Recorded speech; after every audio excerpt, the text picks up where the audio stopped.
Hi friends, it's Katie. Welcome back to my channel. I'm going to show you how I made these two different styles of Christmas ornaments that I listed in my Etsy shop a couple months ago. They were such a hit and a few of you asked for a tutorial, so here it is. These little cuties are perfect to decorate your own tree or to give to friends, family, co-workers as Christmas gifts. So let's hop right in.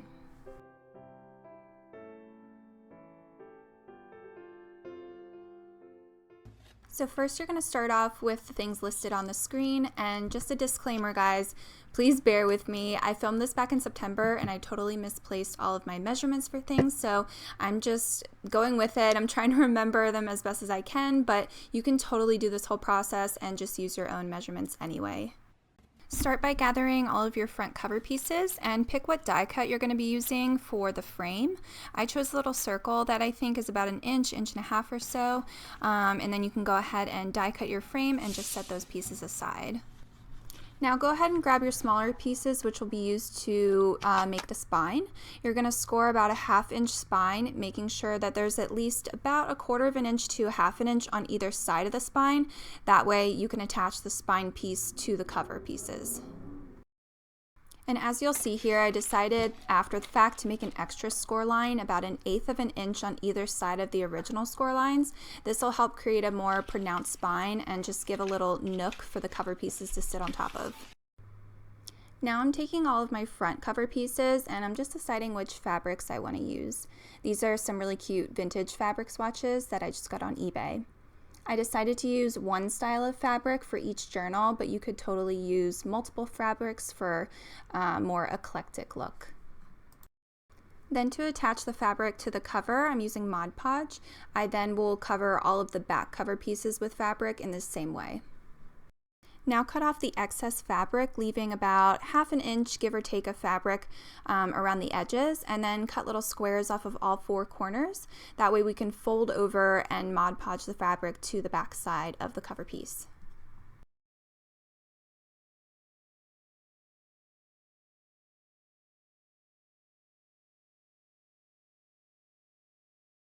Then I must have forgotten to film this part, but all I did was just cut little slits in the frame.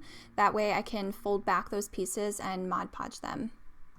Also, side note, I did this on the other ornaments, but I didn't think about it here. Just make sure to trim down those little slits so you don't see them around the edges of the cover. Now I'm brushing on more Mod Podge to the spine piece and attaching the fabric, and just leaving enough excess on the top and the bottom so that way I can fold it over. And do make sure that you really get it coated with enough glue, especially in the folds, and really press that fabric down into it. And don't worry if there's any cardstock on the sides poking out from the fabric, because you're not going to see it. I do still trim it down anyway, just because we don't need all of it. Then I take the little bit of fabric scraps that I have left to cover up that inside of the spine, which is plenty. I promise you don't end up seeing any of the white cardstock in the end. Then I once again Mod Podge everything. I just put an even coat over the front and back cover and the spine piece. I just like that it will make the ornament a little bit more durable as it gets thrown around in storage over the years. And if you want to round the spine slightly like I did, you can just use your fingers or a pencil while it's still damp and create a curve. I also curved it again when it was dry just to help reinforce it. So after the glue dries, your pieces should look something like this. I then trimmed off a little bit of the excess spine piece like I said earlier, and then I went around and distress inked all of the edges, which is totally optional. I just wanted to give them more of a vintage feel. So now for my favorite part, really brings the whole look together. I just love these adorable mini Christmas story book covers. I chose a different one to go in each cover frame, and I love that they give each ornament a retro feel. And I'll be sure to list the Etsy shop where I got them in the description. Now I'm using fabric glue to attach the cover pieces to the spine. I will also be sewing the cover to the spine after the glue dries to reinforce it, but if you're not using a sewing machine for this project, I highly recommend using a glue that is a lot stronger, like a hot glue or some kind of super glue. Now I'm cutting some pieces of cardstock to use for the inside cover. This is just an old file folder, but you can use any kind of heavyweight cardstock for this. I'm cutting 2 pieces for each ornament, and one will go on the inside front cover and one goes on the inside back cover. I measured them to be just a little bit smaller than the cover so that way you could see the fabric border around the edges. And then you know how I love to rough up all of my edges, so I'm just roughing them up with this little sander, and took some distress ink to the edges and just gluing them to the cover.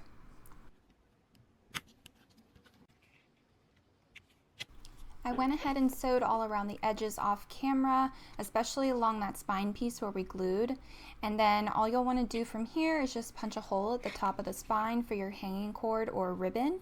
And I used a crocodile and did a simple little gold eyelet, but this is totally optional if you don't have these tools. For the pages, I used some tan construction paper, but obviously use whatever papers you like. I just wanted to keep this fairly simple. And I just did a basic 3-hole pamphlet stitch. I rarely show this step in my videos just because it's so hard for me to film, but if you need more instruction on how to do a 3-hole pamphlet stitch, there's so many quick and helpful tutorials from other YouTube creators. I'll try and link one below in the description. After putting in your signatures, the base of your journal is pretty much complete, and from here you can decorate and add little details as you please. So I did 2 more eyelets on the front and back cover so that I could use a little cord to keep the journal closed. I also glued some little trims and ribbons to the inside of the cover so that it has this cute little red detail poking out.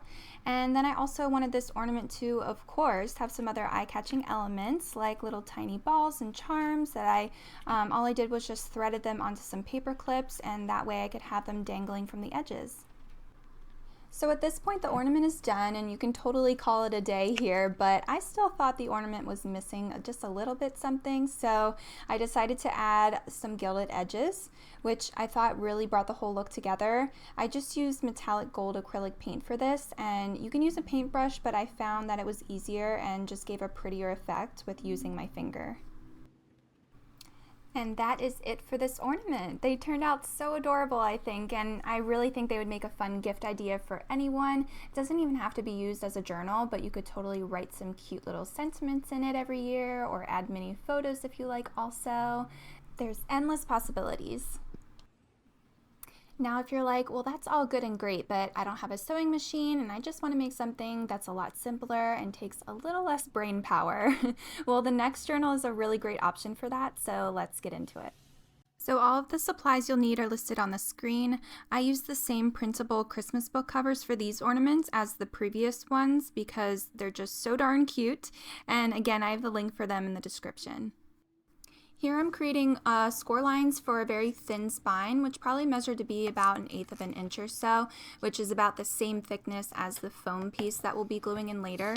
Again, because I lost all of my instructions for this tutorial, I can't remember my whole process of making this, but I'm pretty sure all I did was just mark a faint line down the middle, like where the middle of the cardstock piece is, and then I just made one score line on either side of the dead center, which is about 1/8 of an inch apart. As always, I pretty much just winged this part, so use whatever measurements work for you. This does not have to be exact. Then from there, all I did was just layer the outside of the cover with Mod Podge. I stuck it right in the middle of the fabric swatch, and then Mod Podge the inside of the cover and just wrap the fabric around. Then go ahead and cut off the excess fabric from the edges of the cover and make sure your piece of craft foam is the correct measurement. Mine ended up being a little bit wide, so I just trimmed off a little bit and then it fit perfectly. Then I wanted these to again have more of a vintage look, so I inked up the edges of the foam to make it look like the book has more worn pages. I do end up Mod Podging the whole cover when it's all done, but before I close it up I just wanted to brush some Mod Podge over the edges to be sure they don't fray over time. Then I put a layer of fabric glue on the cover and attached the foam piece. Just make sure if your craft foam has a sticker backing, remove the sticker covering before gluing it down.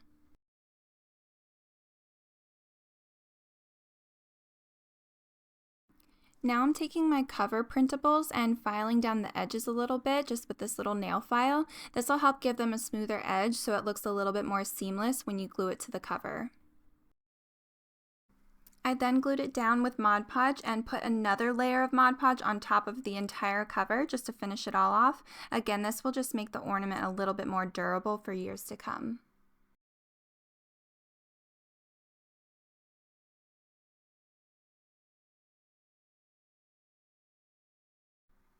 And then from here, you can decide what else you want to add to your ornament. Either way, you'll want to punch a hole so you can add some kind of ribbon or elastic so you can hang it on your tree. I used a crocodile and a gold eyelet so it has more of a polished look. And then I used a gold elastic cord and added a couple cute little charms like this mini ball and a little jingle bell. I don't mind that they moved around a little bit, but if you want your charms to stay more stationary, you could tie a knot around them. And that is it. I really hope I made this tutorial as quick and easy as possible. Please bear with me if I made anything confusing. Sometimes it's hard for me to explain things, but I'm just learning and hopefully getting better and better as I practice. If you do have any questions though, please feel free to ask them in the comments and I'll try to answer them as best as I can. Thank you so much for being here, and Merry Christmas, Happy Holidays, and all the things, and happy crafting. Sending you so much love.